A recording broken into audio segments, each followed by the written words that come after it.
international issues that we see taking place. One of them, the spotlight we really want to put on, is the nation of Nigeria.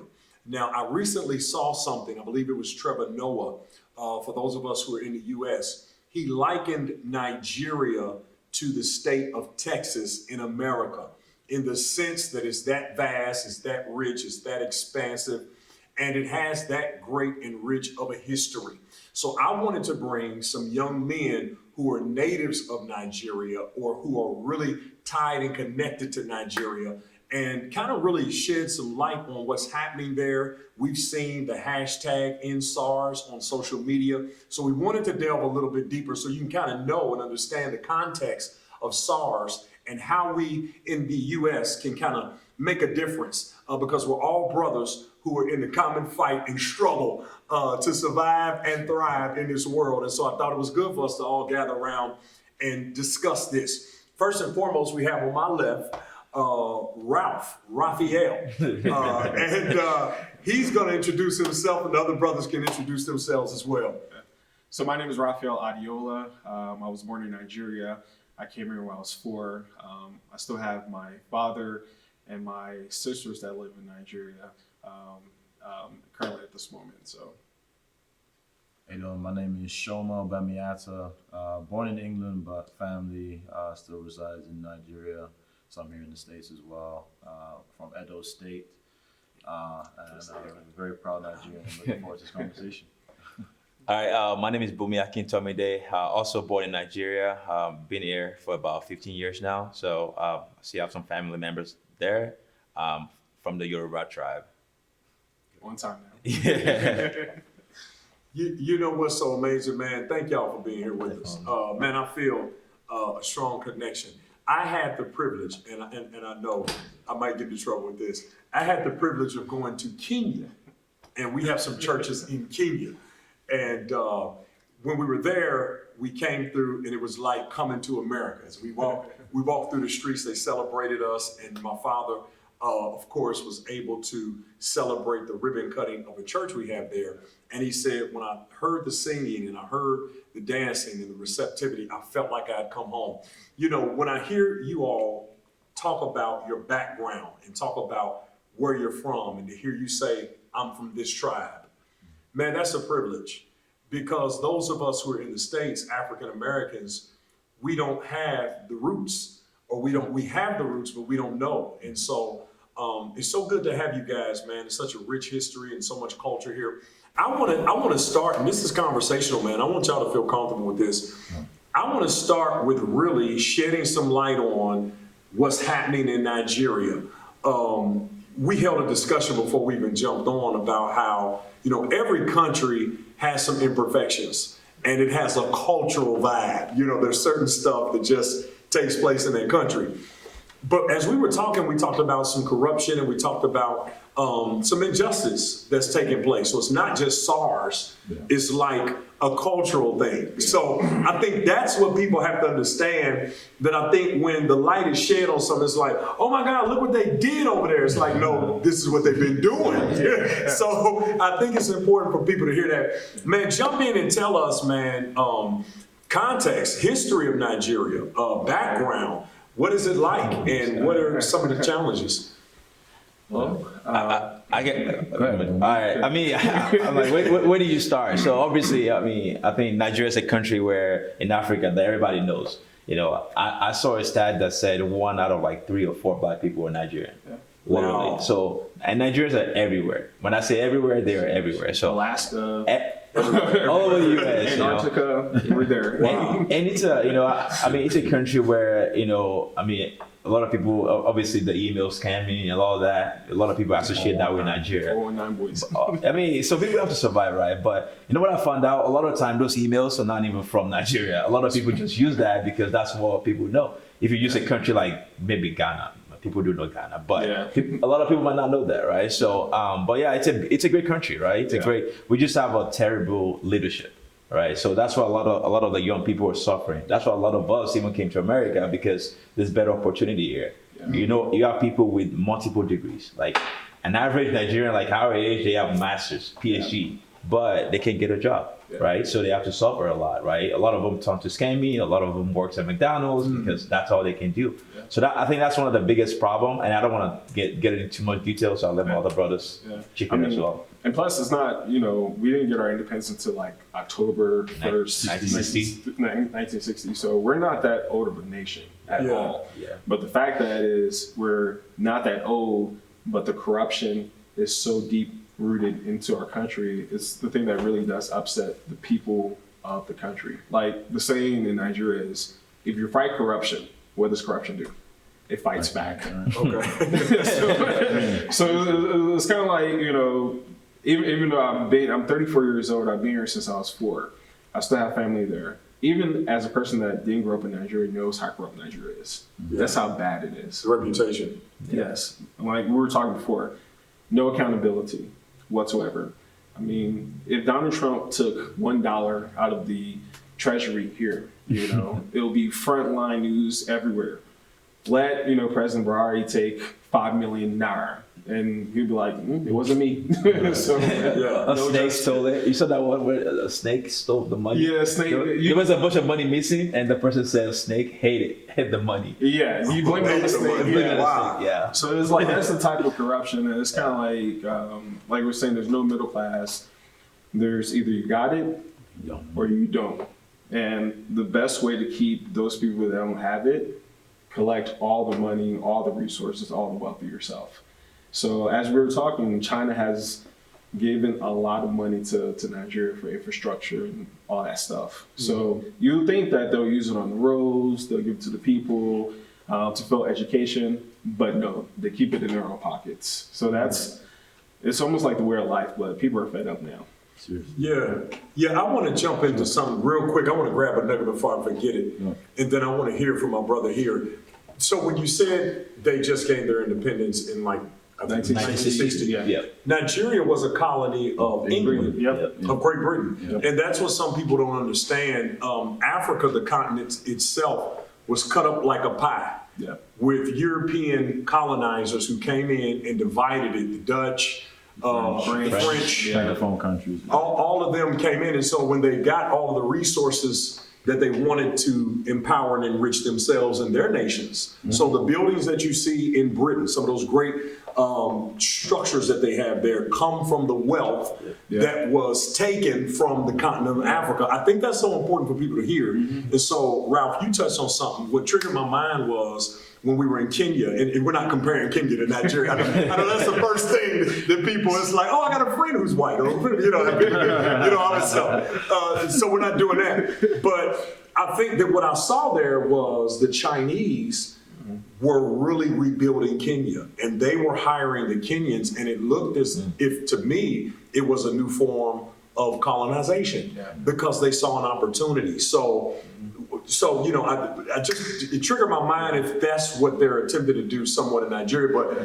the Nigerians may not be so willing to work with them and allow them in. I don't know, but that's what I remember. I mean, we have Chinese people also in Nigeria as well. They're everywhere. I said we do have Chinese people also currently. Oh, got you. Who decided to live there? Yeah. I mean, I had a coworker. She's also Indian. Our parents grew up in Nigeria. I'm like, wait, what? How did you get there? So we have a lot of people from other countries actually go to Nigeria because they saw the opportunity there. So because they might have the power and the resources to go there and have a better life. Exactly. And invest there and do whatever they need. But some people that grew up there, they don't have that, right? So they just that's interesting to me. That's interesting to me. Yeah, absolutely. I think, as been highlighted, Nigeria is a place that people have found, especially Nigerians itself, found pride in. Other people have found opportunity in. Nigeria is a country that found its independence 60 years ago, but we didn't fight for it, contrary to a lot of the countries that gained their independence. So I think we're a country that has a lot of pride and culture, but not necessarily the identity that goes with it, which I think is, as we relate it back to the ongoing issues of today, is why the corruption is so rampant and there's almost no end goal for how it will end.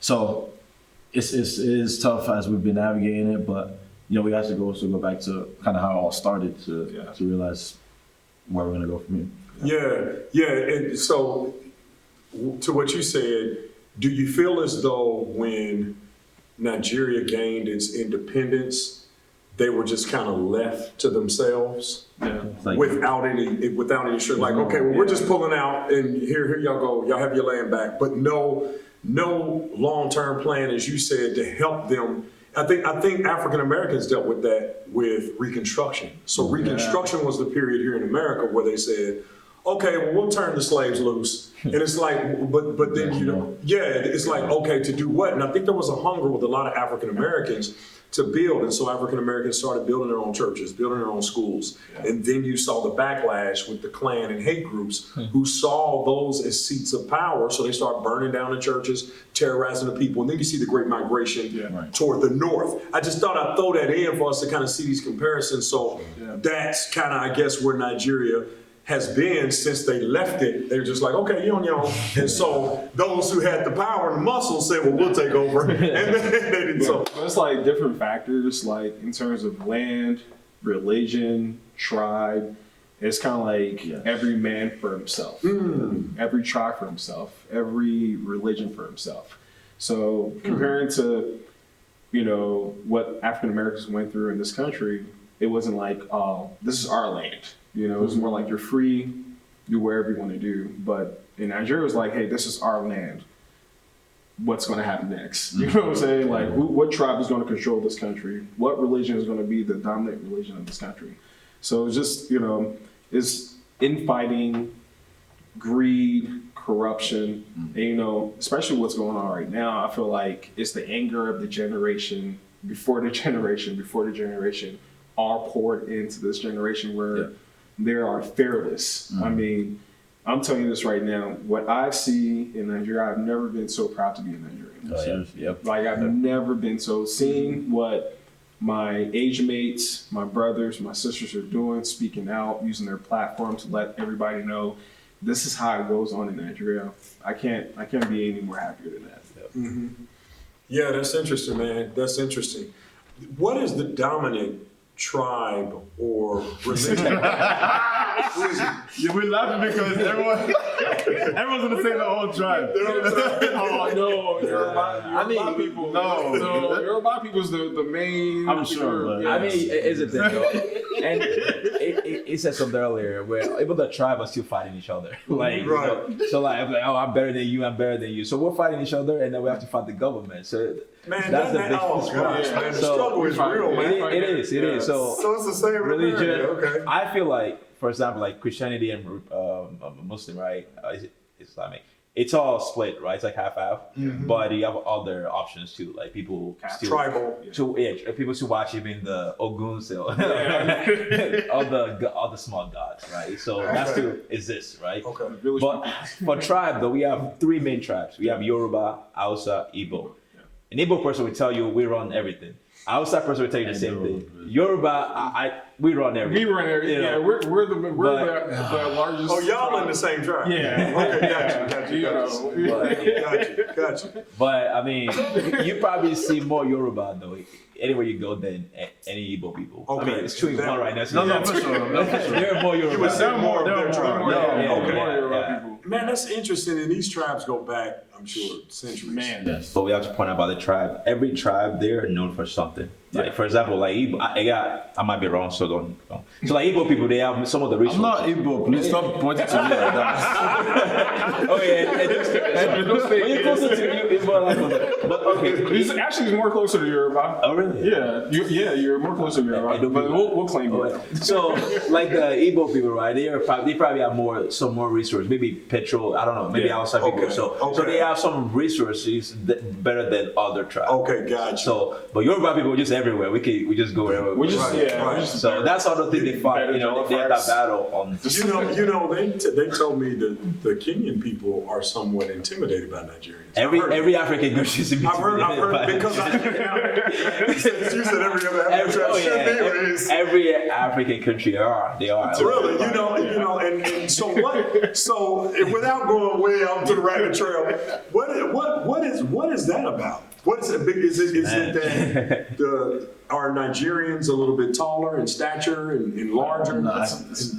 I think we're just so prideful. Yeah. Okay. I think. I mean, I want to take this time. I know we're it's jovial now, but there's a lot of issues going on across the whole of Africa right now. Yeah. Okay. I just want to say that, and we empathize with our brothers and sisters. Yeah, across the absolutely, country. absolutely. But I think, we can step into any space. Nigerians, no matter who's there, it's not. And I think a lot of people misplace our pride for arrogance. Yes. And, it's we have been taught and ingrained to be the best no matter what you're doing, and to carry yourself that way. Mm-hmm. And it's a thinking that's not shared by many other peoples other than Nigerians. Yep. So, so other African nations are just no exception. And, Yeah. But I mean, I know it's gonna be a Ghanaian that's watching this, is like shaking their fist at the camera, but it's fine. But What time's it in? anybody. But Yeah. I think we're just very, very. And I think just to add a little bit to what he said. So like even when I went to school in Nigeria, when I was elementary school, a little high school there. When I was in high school, right, second place, like if you're the second best in your class, it's not acceptable. Yeah, Everybody's he brings me a second fighting. place trophy. Nobody. But that's my first time out golfing. So. I'm like, okay, So- what do I do with this now? So yeah, that's how. Maybe I am Nigerian. Yeah, that's how a lot of us grew up, right? You have to be the best. So a lot of countries, like you said, I mean, they're intimidated about that. Like Nigeria can go anywhere. And we'll make sure everybody knows we're here, and we're gonna not take over, but we're gonna get to Presence the top. felt. Yeah, Yeah. just like Noah Yeah. said, he was comparing it to Texas. How like everybody in Texas, if you're from Texas, I want to let everybody know I'm from Texas. Yeah. Yeah. Like I'm from Nigeria, I want everybody to know I'm from Nigeria. Yep. My name is Okoyemi Adeola. This is what my name means. Like I am Nigerian. My favorite color is green, white, and green. Wow. That's beautiful. That's actually beautiful, man. So, we talked about it. You touched on there's all kind of different atrocities, all kind of things that are taking place. When I was in Kenya, I saw that people were leaving from, I don't know if it was Sierra Leone or whichever nation was closest to them. There was a lot of refugees there. So there's a lot of things taking place.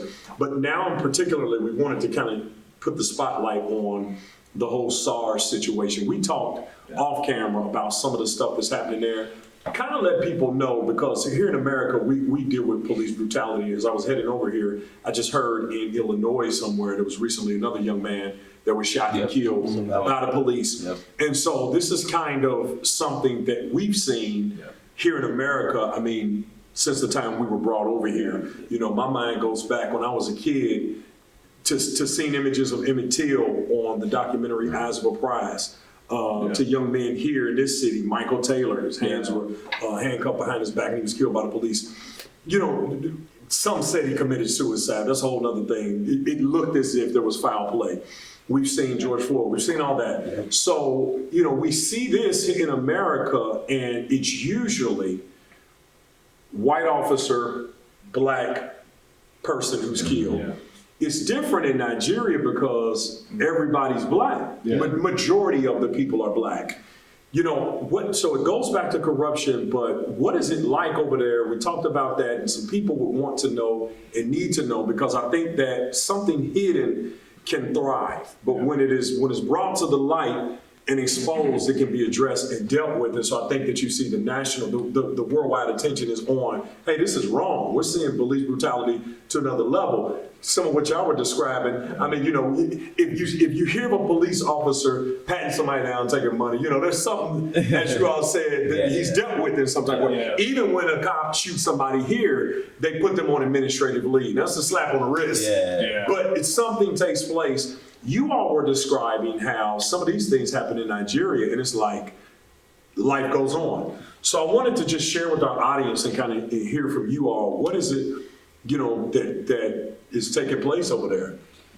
Go ahead. I'll let you. Don't be a youth when it comes down to it, because obviously that's who they kind of like target. You in terms of. And can you tell? Sorry, break it down for me. Also, like SARS.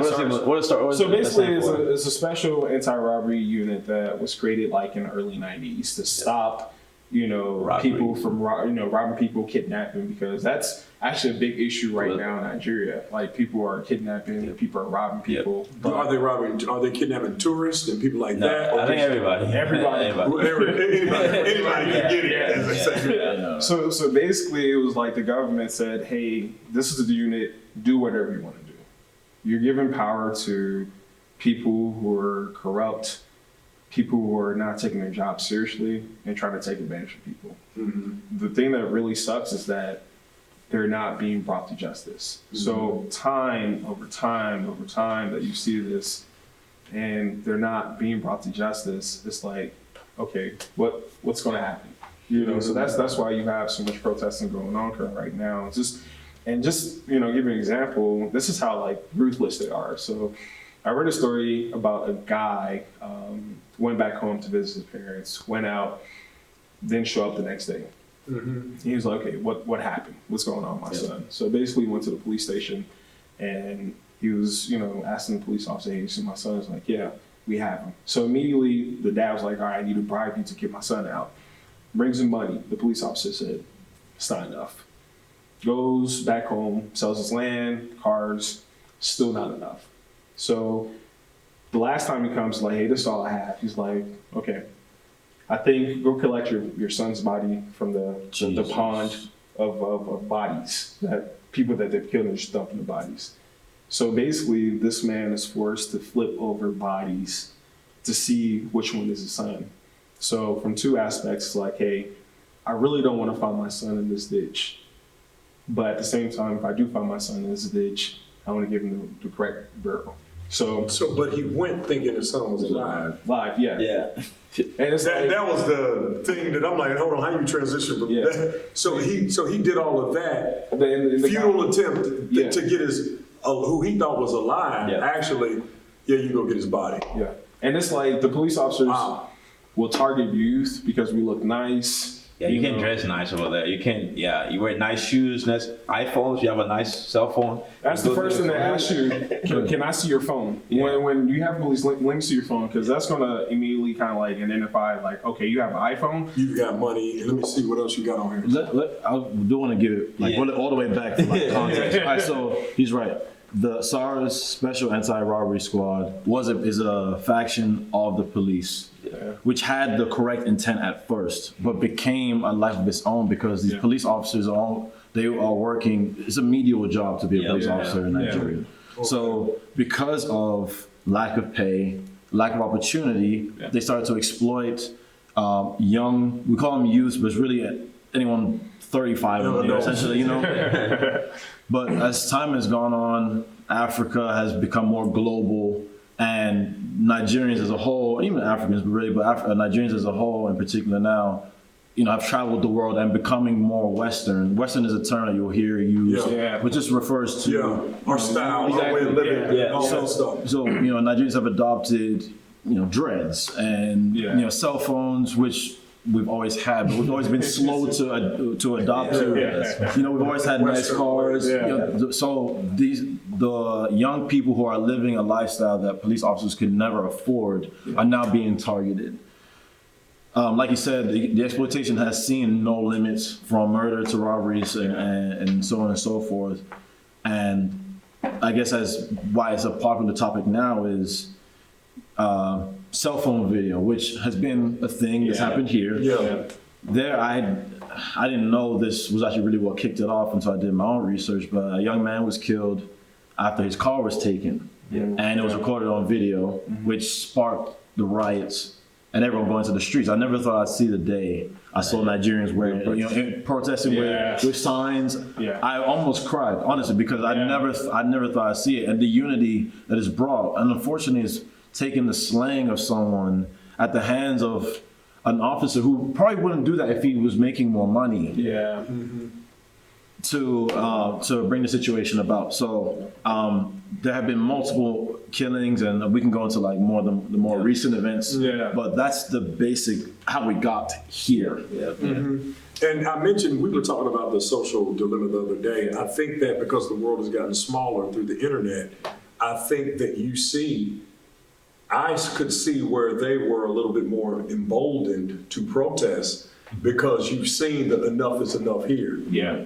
So it's like, okay, if you're adopting these Western ways anyway, Might as Yeah. well. you know what I'm saying? Which they might as well. Yeah, might as well. Might as well go out and like, yeah, we're not taking it over here too. Let's start our movement. And so I think that is something that's been adopted. I mean, of course, they had their own issues, and some of what you just shared. I mean, it's horrific. How can we, those of us who are in the States, and this was one thing that I did immediately, and Ralph and I talked about this, and we wanted to discuss it. These guys put it together. But how can those of us who are in the States help cast some light on it? What we're doing right now, I want to give a twofold question. You mentioned that the police officers aren't getting paid a lot. And so that creates some envy and some spite and some jealousy in and of itself. Yep. And then they're picking up this culture of, oh yeah, we rob them, we take from them, that's how we get ours. So even a good guy who wants to become a cop, he ends up getting twisted because it's like, okay, well, I'll just make up my money by getting young guys like that.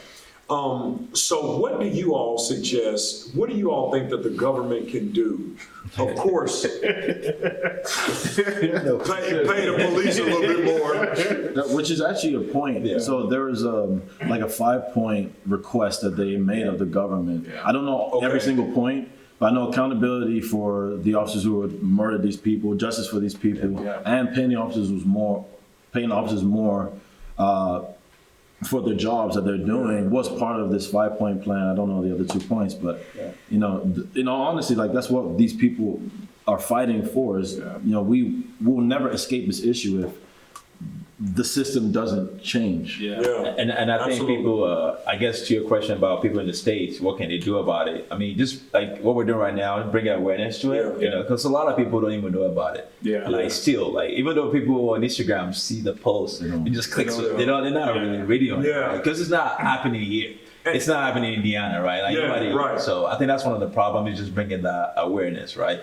But yeah, I guess we can start. That's the first one to start with. Doing it. And do your research. You know what I'm saying? Like, ask a friend who might be from Nigeria, go online, read about what's going on in Nigeria, and also use your platform, which is really, really important. You know, obviously with the whole Instagram, Facebook, you know, obviously when you bring attention to a particular issue that might get the attention of somebody else, they get it, they post it, another person might post it. So just gaining that, you know, taking advantage of your platform to spread the news of what's going on in Nigeria is very helpful. Yeah, you know, I have to say a few of my Nigerian social media friends immediately were posting and they stayed on it. I think what you saw here is when some of these things happened here, the people who were influential would say a little something and then just kind of die down and fade. You know what I'm saying? But what I'm seeing with SARS and in SARS is I saw a post that said, this is not a time to market your brand. This is not a time for you to be putting your stuff out. It's like either you're all in or we don't want to see any of that right now. Everybody should use their platform. And I think that's important even here in the States, that's something that we can learn is we've got these super celebrities here who can't be black because they're guarding their brand. They're so concerned about their brand that they have to protect that they can't even. So it's like, well, I can't touch it. I see it. Ooh, that's bad. But hey, I gotta. You know what I'm saying? At some point, we have to call out injustice. We have to address it. We have to use our platform. I think to whom much is given, much is required. As a pastor, as a Christian, you see that replete throughout the Scripture. That Esther. People who were put in position weren't just put there for selfish means. They were put there to make a difference. And I think that's so important for us to see that, man. Let me ask y'all this, man. It's somewhat on a lighter note. And I guess it's a question that's already answered. America or Nigeria, where would you prefer to live? It depends on the timeline, like when, you know, like so. Let me not answer this question. That's a sticky one, ain't it? So here's the thing. I'll tell you my answer. So obviously we came to America, right? There's opportunities here. right? Literally, you graduate, you can find something, right? So I think getting out of college, you know, if you don't know anybody in Nigeria, like you're gonna suffer. It's gonna be hard for you to get a job, right? Okay. So I'd rather be here during that time of my life, just after college, go to school here, get a job, and all of that. Maybe after I'm done with all of that, I can go back home. Okay. And then go to Nigeria every year for December. Okay. Christmas. Leave here when it's cold and go back. But you can't really compare, you know, because America, you have security, you have all that. Like in Nigeria, if you have money, you'll be good. Like you have to be rich. Like there's no middle class, like he was saying, right? So if you have money, you have power, you're good. You can live like a king. You do whatever you want. You can kill. I mean, but you can live the life you want. You can get security. You have a cops in your house every time. But how many people can afford that? So that's why people prefer America. You can live downtown in India. You're good. You don't have to worry about security and all of that, right? Yeah. And you know, I think we do have to, wherever we're at, we've got issues. Yeah. And I think it's good for even African Americans and people who haven't traveled sometime, you know, we see all of the ills here. Oh my God, oh look how even it's like, you know, once you start traveling, you're like, okay, I think I can handle something, you know, because I like hot water. Don't get me wrong, that's right in Nigeria. But you know what I mean? Running electricity. Yeah, stuff, you know. Let me call this out. I have a friend here that I was at his apartment one time, so the light went off for like, he said he's been gone for 3 hours and he was freaking out, man. Generator. 3 hours? 3 hours? I've seen people live their life for 6 months with no electricity, right? Unless they have a generator. Like, if you don't have that, you're gonna be without it. So I mean, this 24-hour light's a privilege, right? So a lot of people don't know that. Like you said, traveling helps. You know, it broadens your perspective. I would just like to say on the question, it's common for Nigerians who are born there to find their purpose in other places. You find your morals, you find your work ethic in Nigeria, and you take it somewhere else. My mother is my grandmother's oldest child. My mother was born in England. After she finished university, she bought my mom a ticket one way to England and said, figure it out. Because that's a country you can go and figure it out. That was the blessing. I'm blessing you. One-way ticket. And you know, one day I do envision. Look, the U.S. is the greatest country in the world. We're here. We're blessed to be here. I do see a day where Nigeria is a place that we can not just leave for better opportunity, but we can thrive in it as well. But you know, I definitely. As I said, you find home amongst Nigerians here in the U.S. as well. So never without. So let me ask you this: how do you all find other people from Nigeria? It's easy. Everywhere. Like whiskey. It's like Nigerian music. Go to the restaurant. Go restaurant, church. Various restaurants. It's easy. You can't, like, even at the protest, like, we had a protest here in Indy. And like you just afterwards. You just connect. Like I see, okay, hey, what's up, man? Oh, what's up? Hey, you know, just and then like the Nigerian community are so connected with each other. Even before I met Show, people were telling me I need to meet him, and people were telling him like you got to meet him. Like what is it? So that's how everybody just you do something. Okay, I know somebody that's doing something. That's how you meet. Like you go anywhere, you see somebody. Oh well, he's Nigerian, and you just go up to him and say, hey, "What's up, bro?" Start talking. And that's it. So how do you spot someone? You just kind of know. It's just the way the best dressed person in the room. That's why you Nigerian. Nigerian pastor, come on.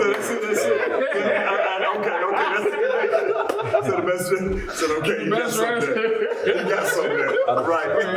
You just hear, you know, like when you hear somebody speak, like, this idiot, like, he's Nigerian. It's the way you say things, you know, so. But yeah, man, you just know, you know, I want to say, and this word is played out, swag.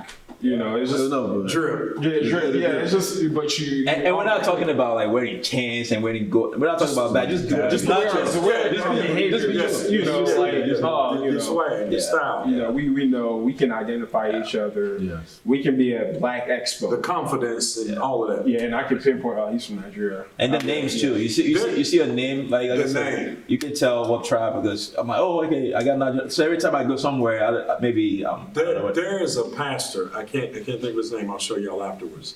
And I follow him on Instagram, and I said, that guy there is a man's man. He said, not just said, that dude right there. I said, that's the head of the pack right there.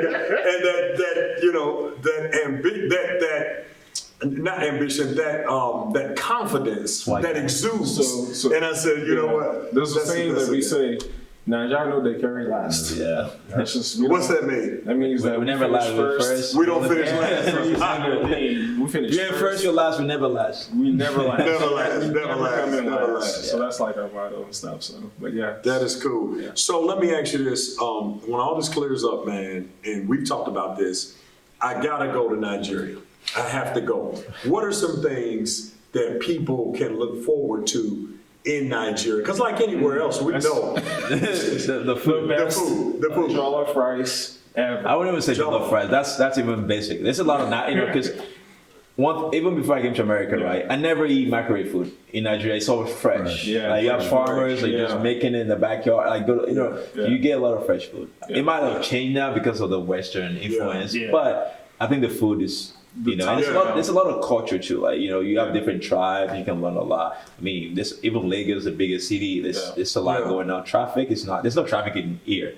Traffic. They have a different definition of traffic over there. It's like a parking lot on the road. Wow. honestly, Non-stop, backed up. Yeah. Just to park, just chill, relax and stuff. So, Wow. yeah. Loaded. Yeah. Yeah. Just the food, the music, obviously, which is huge Man. now. Yeah. Here in the Even like States. American artists, they go to Nigeria to play because people they like the culture. Cardi Like, B was there. Like, Yeah, like Yeah. Megan Thee Stallion, all of those artists, they go there every year. Maybe not Yeah. this year, but Because all of this. Yeah. So you get a lot of love over there. Oh, yeah. To what you said, the Western piece. they love it. So cool. So that's on my destination list. We just wanted to kind of touch on some things. Of course, this was not an exhaustive conversation, but I do think it kind of gave you all a feel for Nigeria, what's happening there, some of the history, and what you can do. What you can do is share this and continue to beat the drum about ending SARS and addressing issues of injustice around the globe. I think it's so important for all of us to use our voices, to use our platforms, to use our positions to make a difference where we are. And it's so good to know, especially for those of us who are people of color, that the same struggles that we deal with are not just a struggle we deal with, but it's something that these brothers and others around the world can identify with. So let's continue to fight on, to press on, to stay encouraged, and to know that we're stronger together and we can overcome all the odds. So thank y'all again, guys, for coming and hanging out with us a little Thanks bit. for having us. Yeah, man. It's awesome. Much love. All right, see y'all soon.